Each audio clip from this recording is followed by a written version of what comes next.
हरे कृष्ण। मनुस्मृति में तिल को दरिद्र नाशक बताया गया। क्यों? सबसे पहले तो जाने तिल की उत्पत्ति कहाँ से हुई। जब 12 भगवान ने अवतार लिया, 12 भगवान का 24 भगवान के 24 अवतारों से दूसरा अवतार है 12 भगवान। जो 12 भगवान ने पृथ्वी को रसातल से निकाला और हिरण्याक्ष का उद्धार किया, यानी कि हिरण्याक्ष का गोविंदा नमो नमः किया। तो उनके पसीने से लीला स्वरूप, उनके पसीने से जो बूंदे पसीने की जो धरा पर गिरी तो तिल उत्पन्न। और कुशा भी 12 भगवान से ही उत्पन्न हुई है। 12 भगवान के जो बाल थे जो झड़ गए थे पृथ्वी पर गिरे तो वो कुशा बने। तो ये कुशा और तिल बड़े पवित्र हैं जो हमारे हवन में यजन में काम आते हैं। तिल दरिद्री का नाश कैसे करता है? वैसे तो प्रेमियों बहुत मेहनत करते हैं हम, और वही ठन गोपाल मदन गोपाल, हमारा जो आर्थिक स्थिति मजबूत नहीं हो पाती है खूब मेहनत करने पर भी। तो हमारे ऋषि मुनियों ने, हमारे शास्त्रों में, ज्योतिष शास्त्रों ने कुछ कर्म बताए हैं। मेहनत तो करेंगे, लेकिन कई बार हमारी मेहनत भी सफल नहीं होती। उसके लिए कुछ उपाय दिए गए हैं हमारे ऋषियों के द्वारा, हमारे शास्त्रों में। प्रेमियों, हमें उन पर भी अपने कुछ कर्म करने चाहिए। जैसे कि तिल के बारे में बताया गया। अगर अब एकादशी आएंगी, षटशिला एकादशी, जिसे तिलकुटनी एकादशी भी कहते हैं, उस पर हम अपने हाथों से, ये शास्त्रों की बात है प्रेमियों, हम अगर अपने हाथों से जितने भी तिल का दान करें, हमारा भविष्य उज्जवल होता है और हमारी आर्थिक स्थिति मजबूत होती चली जाती है धीरे धीरे। अब तिल का दान रेवड़ियों के रूप में, जैसे गुड़ से मिली हुई रेवड़ियाँ आती हैं, गज्जक आती है, कुछ भी हो वो हम बांट सकते हैं। और स्वयं 12 पुराण में अग्निदेव ने कहा है मुझे तिल की आहुति बहुत पसंद है। तो हम काले तिल से हवन के रूप में भी अग्निदेव को प्रसन्न कर सकते हैं, और सफ़ेद तिल से प्रेमियों सूर्य को अर्घ देना चाहिए। लक्ष्मी मैया भी बहुत प्रसन्न होती है, तो लक्ष्मी मैया का आप हवन कर सकते हैं शुद्ध देसी घी के साथ, लेकिन लक्ष्मी मैया के हवन में सफ़ेद तिलों का प्रयोग होता है।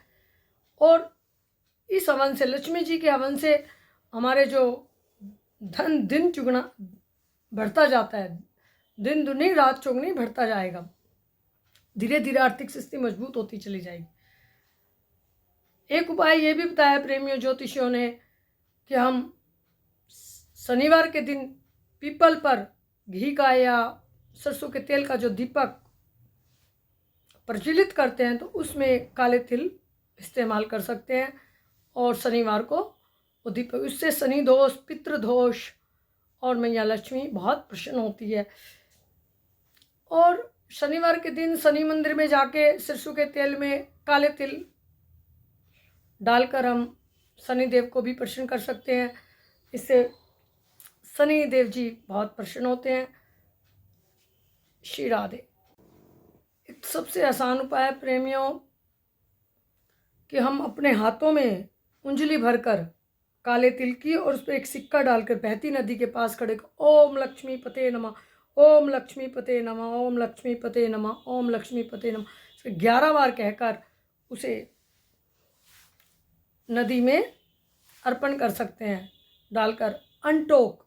प्रेमियों, ये उपाय आप करिए। और ये जो लक्ष्मी जी का हवन है वो हमेशा शुक्रवार को ही होता है मोस्टली, तो आप 5 शुक्रवार को करें, और फिर जब आपकी आर्थिक स्थिति बहुत मजबूत हो जाए तो करते रहें।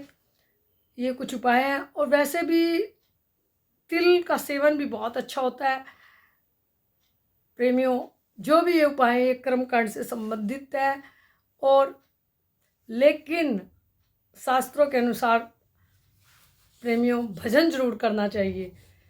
जब तक हम अपने इष्ट का जप तप और ध्यान नहीं करेंगे तब तक कोई भी ग्रह हमारे अनुकूल नहीं होने वाला। और जब हम ठाकुर जी को, अपने इष्ट को प्रसन्न कर लेते हैं तो सारे ग्रह हमारे, क्योंकि ठाकुर जी का अनुग्रह मिल जाएगा तो ग्रह की क्या चलनी है, ग्रह तो अनुग्रह ही करेंगे फिर। तो इसलिए ये 27 कल्पों का अपना एक वो बता रहे अनुभव हमारे काकभुसुंडी जी। भगवान के पार्षद गरुड़ जी को जब पूरी रामायण सुना दी उन्होंने, उनकी सारी शंका मिटा दी, तो लास्ट में कहते हैं कि निज अनुभव अब कहूँ खगेसा, निज अनुभव अब कहूँ खगेसा, बिन हरि भजन न जाए कलेसा, बिन हरि भजन न जाए कलेसा। जो हमारे जन्म जन्म के जो ताप है, पाप है, वो बिना हरि भजन के नहीं जा सकते। और स्वामी तुलसीदास जी तो डंके की चोट पे कहते हैं कि भजत कृपा करे रघुराई, भजन करते ही कृपा करते हैं रघुराई। तो हमारे जीवन में भजन जरूर होना चाहिए प्रेमियों। जब तब, तब का मतलब है कोई भी व्रत जिसपे हम श्रद्धा करते हैं, जैसे एकादशी का व्रत है, पूरी श्रद्धा से करें। हमने खाना, हम भोजन नहीं करते, ये कोई बड़ी बात नहीं है कि हमने फलियार किया है, ये कोई बड़ी बात नहीं है। सबसे बड़ा व्रत है हम अपने इष्ट को चित्त में रखें उस दिन, जिस दिन हम व्रत प्रायण करें। तो प्रेमियों, जिस दिन भी व्रत करें, व्रत तप यानी कि जप, तप और ध्यान, ठाकुर जी का ध्यान करें, क्योंकि भजत कृपा करे रघुराई। तुलसीदास जी टंके की चोट पे कहते हैं, राम कहो राम कहो राम कहो बावरे, बिगड़ी जन्म मने कि अभी बिगड़ अभी सुधरे आज, अभी